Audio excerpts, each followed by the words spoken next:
On entend partout que Dubaï, c'est le paradis fiscal par excellence. Mais est-ce que c'est vraiment la meilleure solution pour toi? Est-ce que derrière les paillettes, c'est vraiment ce qui colle à ton business et à ta situation?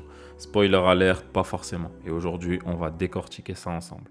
On m'appelle El Consultator, je suis consultant en création et développement d'entreprise, mais aussi investisseur. Diplômé en commerce international, diplômé aussi en comptabilité et gestion, en comptabilité finance et je suis aussi certifié en fiscalité internationale. Depuis plus de 10 ans, j'accompagne les entrepreneurs dans leur création et développement d'entreprise. J'ai accompagné des petites structures comme des très grosses sociétés et aujourd'hui, je suis sur les réseaux sociaux pour aider le plus grand nombre.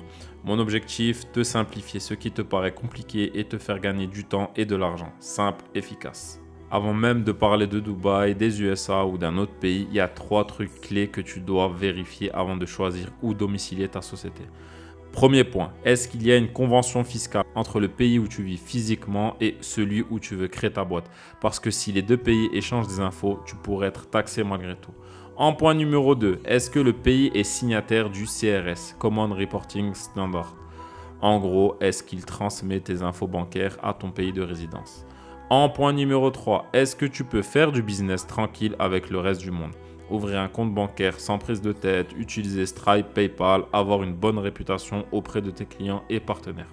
Si tu coches ces 3 cases, tu es déjà sur de bonnes bases. Maintenant, zoom sur Dubaï. Dubaï, c'est beau, c'est bling bling, tout le monde en parle. Mais derrière l'image de carte postale, faut regarder de plus près. Oui, fiscalement, c'est très avantageux, surtout si tu es local. Mais pour nous autres expatriés, il y a quelques règles à bien comprendre. Les impôts à Dubaï, 0% d'impôt sur le revenu personnel. Ton salaire, tes dividendes, ça reste dans ta poche. Mais depuis 2023, ils ont mis en place une taxe sur les sociétés. 9% d'impôt sur les bénéfices au-delà de 375 000 AED, ce qui correspond environ à 95 000 euros. En dessous de ce seuil, c'est 0%. Donc si tu fais un petit chiffre, c'est top. Mais si tu grossis, ce 9% s'applique. Et surtout, Dubaï est signataire du CRS. Donc tes infos bancaires peuvent être transmises à ton pays de résidence. Ça, ce point, il est souvent caché en fait, ce qui fait qu'il y a pas mal de monde qui saute sur Dubaï, mais ils ne se rendent pas compte que leurs infos elles sont transmises auprès de leur pays de résidence fiscale. Le coût, monter ta société à Dubaï, c'est accessible entre 4 000 et 10 000 euros selon la zone, free zone ou mainland et ton activité.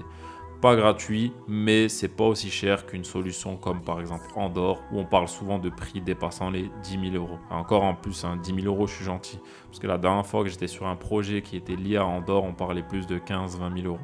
Après, il faut noter un point important concernant Dubaï. Dubaï a bonne réputation dans certains milieux, mais aussi très mauvaise réputation dans d'autres.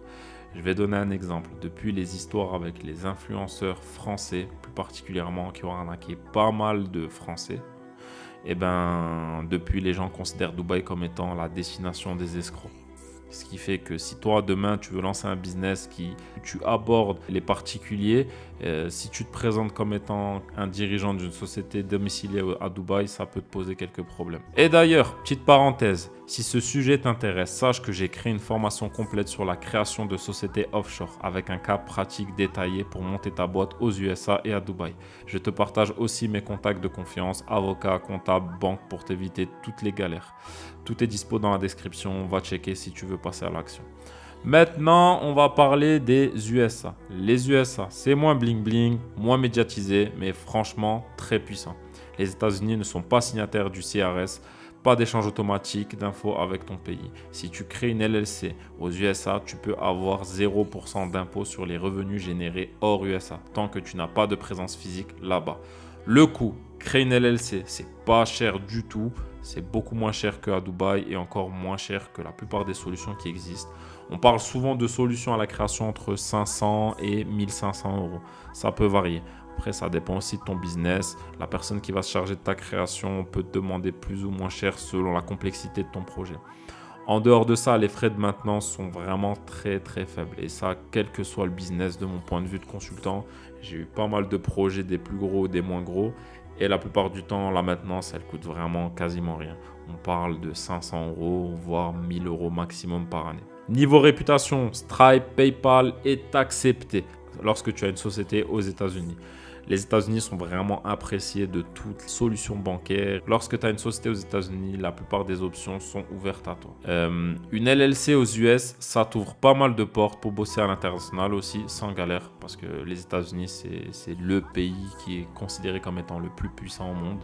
Voilà, avec ses qualités, ses défauts, mais si on parle de business, c'est quand même le plus lourd. En conclusion, alors Dubaï ou les USA? Perso, je recommande souvent la LLC américaine. Pourquoi? Parce que ça a fait ses preuves. Jusqu'à présent, je travaille dessus. Là, on parle de création depuis 5 ou 10 ans avec la majorité des projets qui se dirigent plus vers les LLC américaines qu'à Dubaï. Il y a eu des projets à Dubaï, mais après, encore une fois, c'est au cas par cas. Il y a eu aussi d'autres pays. Après, encore une fois, ça dépend de ta domiciliation physique, ça dépend de ton projet, ça dépend de ton business. Je suis la plupart du temps sur les créations de sociétés, ça varie entre les destinations les plus connues, il y en a 5 ou 10, hein, il n'y en a pas plus. Et la LLC américaine, c'est quand même un des leaders. Il faut savoir que c'est plutôt simple, abordable et efficace. Et c'est super bien vu au niveau international. Mais attention, le choix dépend toujours de ton projet, de ton activité et surtout de ta résidence fiscale.